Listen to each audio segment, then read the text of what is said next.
Antônio da Luz é economista com vasta experiência e fala sobre o que pode acontecer considerando todos os cenários, desde o local, considerando assim o local nacional, como o macro, com conflitos, guerras e presidente dos Estados Unidos. Eu estou aqui ao lado de Antônio da Luz, economista, com toda a honra para a gente fazer um bate-papo, naturalmente, aqui sobre economia. Antônio da Luz, quando a gente fala de economia, a gente não tem como não olhar para o Brasil inicialmente. Porque nós estamos vivendo um momento aí que essa entrevista fica velha para daqui meia hora.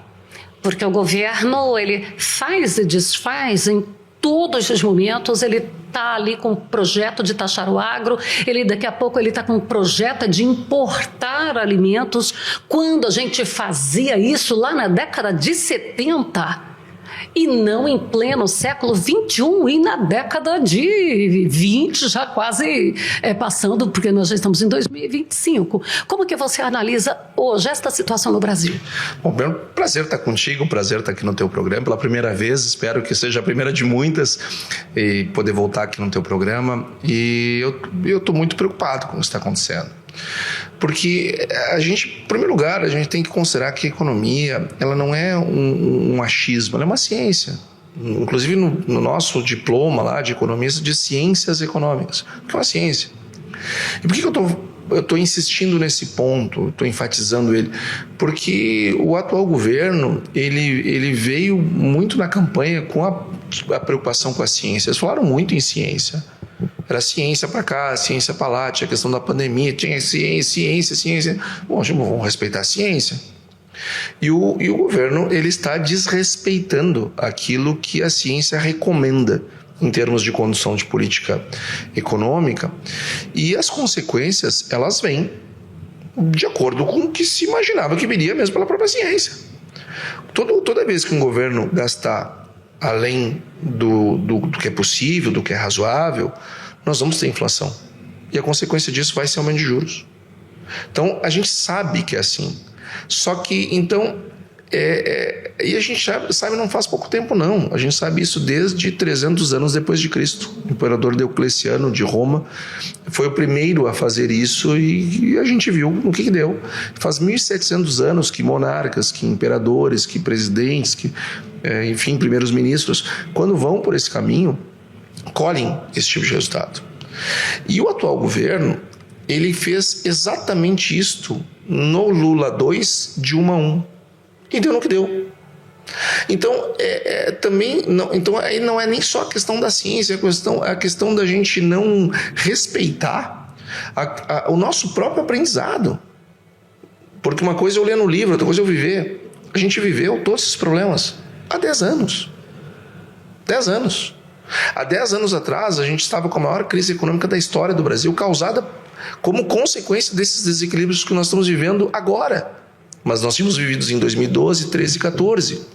Então, a gente olha para o que está acontecendo com muita preocupação. E aí o governo, quando erra no diagnóstico, ele tende a errar no prognóstico. A inflação está alta, a inflação dos alimentos está muito alta. Mas ela está alta não é pelos alimentos. Inflação não é um aumento do chuchu, do tomate. A inflação é um aumento generalizado dos preços. O preço da soja caiu em 12 meses.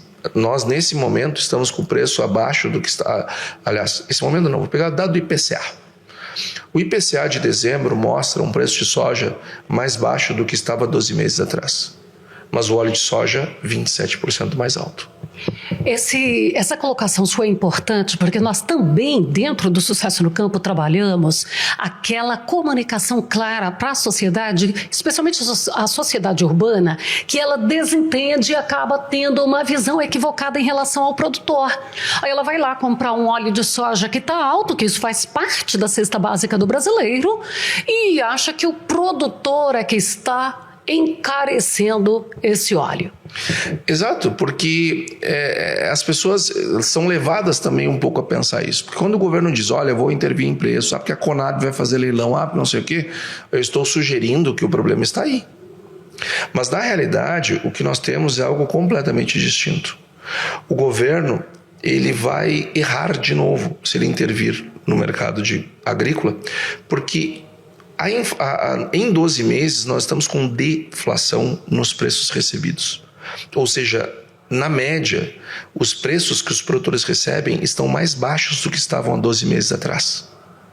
Então, se eu intervir no mercado dos produtores, eu não vou resolver o problema, porque o problema está no nível do consumidor e não do produtor. E isto significa que nós temos uma inflação de demanda e não uma inflação de oferta. E as inflações de demanda, elas são geradas por desequilíbrios macroeconômicos.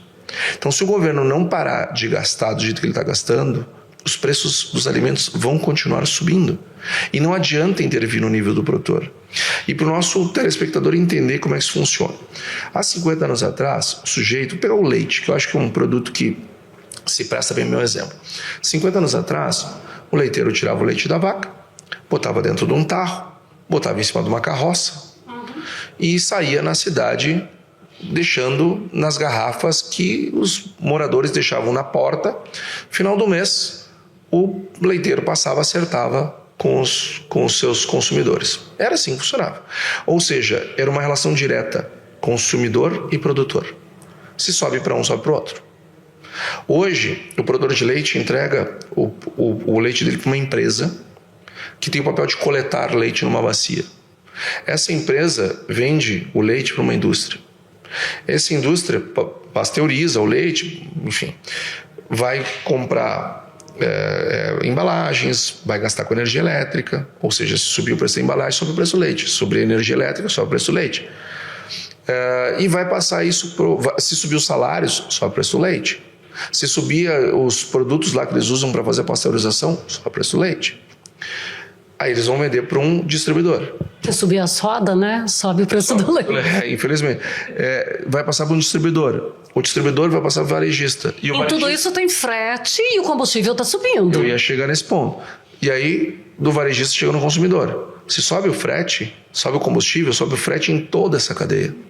Então, o que eu quero dizer com isso? Que eu não tenho mais o produtor e o consumidor lado a lado. Eu tenho o produtor e o consumidor distante e muito negócios. E não são atravessadores, são negócios que tornam o nosso produto melhor, que são necessários para o produto chegar lá ao consumidor da forma como chega. Então, o que acontece? A inflação, se eu pegar só o leite, é o de menos no processo. Então, por isso que se a gente olhar o preço do leite no supermercado e o preço do leite ao produtor, o leite é menos da metade do valor. Então, não adianta intervir no nível dos preços. Pega esse exemplo para o óleo de soja, para o próprio arroz, para o feijão, para o produto que for. Então, a nossa cadeia é muito mais complexa, é muito mais longa. Então, fazer esse tipo de intervenção não tem o menor sentido. Você ainda falando aí dessas intervenções e tudo, a FEDERARROZ inclusive soltou nota contrária aos dados da Conab, que diz que o aumento da área plantada de arroz foi, acho que de 9,7% nesse ano, enquanto a FEDERARROZ garante que foi de 3,6%. E isso aí, a FEDERARROZ ainda foi a FEDERARROZ e a Farsul unidas na nota, e colocando aí que o único objetivo da Conab é criar falácias no mercado e tentar baixar preço. Essa é uma das articulações que normalmente estas instituições governamentais adotam. Olha, essa nota ela foi motivada tanto pela Farsul e FEDERARROZ, que são as signatárias, por conta, baseado nos dados do IRGA, que é o Instituto Rio Grandense do Arroz, que é um órgão que, diferente da Conab, que não vai a lugar nenhum fazer levantamento nenhum, porque hoje eu pedi para alguém levantar a mão que já tinha recebido na sua fazenda alguém da Conab. Em todo lugar que eu vou no Brasil, eu peço isso. E nunca um produtor levantou, não, na minha fazenda eles tiveram. Nunca. Diferente da Conab, o IRGA vai nas propriedades. Eles têm os núcleos regionais e escritórios em todos os municípios que produzem arroz, com técnicos que visitam as fazendas. Até porque eles têm um papel também de assistência técnica, enfim, de difusão de tecnologia. Então eles sabem o tamanho da safra, eles sabem o tamanho da área plantada. E a Conab estava errando feio a área plantada. E a gente fica se perguntando, isso é incompetência? Ou isto é uma intervenção branca? Porque se eu divulgo para o mercado uma produção maior do que ela de fato é, eu tenho uma tendência de queda dos preços. Então eu derrubo o preço sem gastar um centavo, só dando uma informação errada.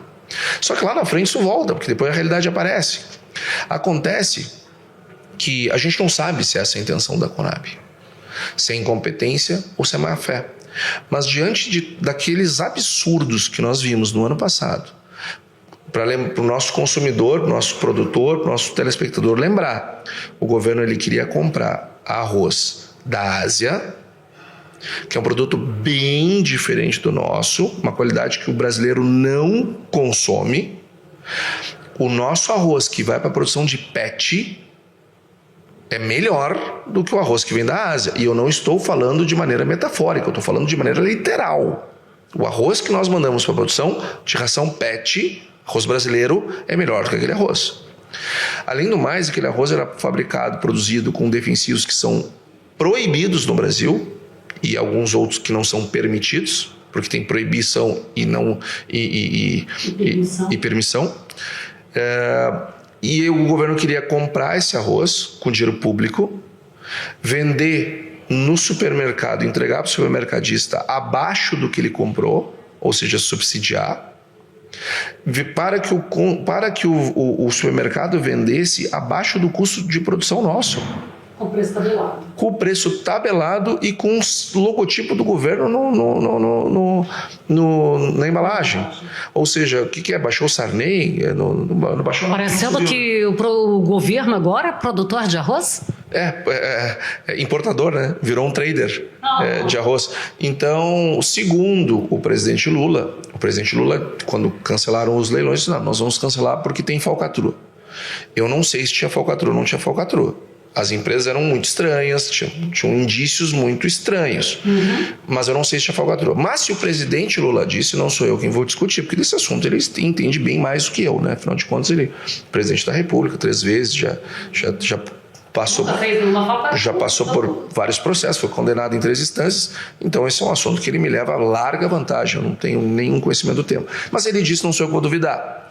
O fato é que quando a gente viu aquela medida absurda, e a gente olha esse movimento da Conab agora, bom, cachorro mordido por cobra tem medo de linguiça, né? Bom, gente, eu ficaria aqui muito mais tempo conversando com Antônio da Luz, que é espetacular, eu sou fã desse rapaz. Agora, e você acredita, só para a gente finalizar rapidinho aqui, você acredita que vai ter alguma mudança de corte de gastos para melhorar a economia em 2025-6? Olha, ou nós vamos fazer um ajuste por corte de gastos ou nós vamos fazer um ajuste por inflação. Mas algum ajuste vai ter na economia brasileira. E tanto um quanto o outro vai doer. Porque não tem como fazer o omelete sem quebrar esses ovos. A gente não pode deixar chegar onde chegou. Agora, para desarmar a bomba, nós vamos pagar essa conta. Vai doer. Se fizer corte de gastos, vai doer. Os serviços públicos precarizam. Por isso que não pode deixar chegar desse jeito.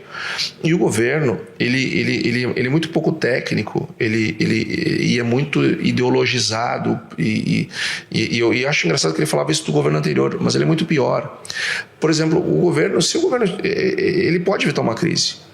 Se o governo fizer assim, olha, eu vou desvincular o salário mínimo da Previdência e dos gastos públicos. Eu vou ter o salário mínimo orçamentário e previdenciário e o salário mínimo do trabalhador. Se ele faz isso, ele já diminui muito o problema fiscal. Se ele diz o seguinte, olha, eu vou respeitar o arcabouço fiscal.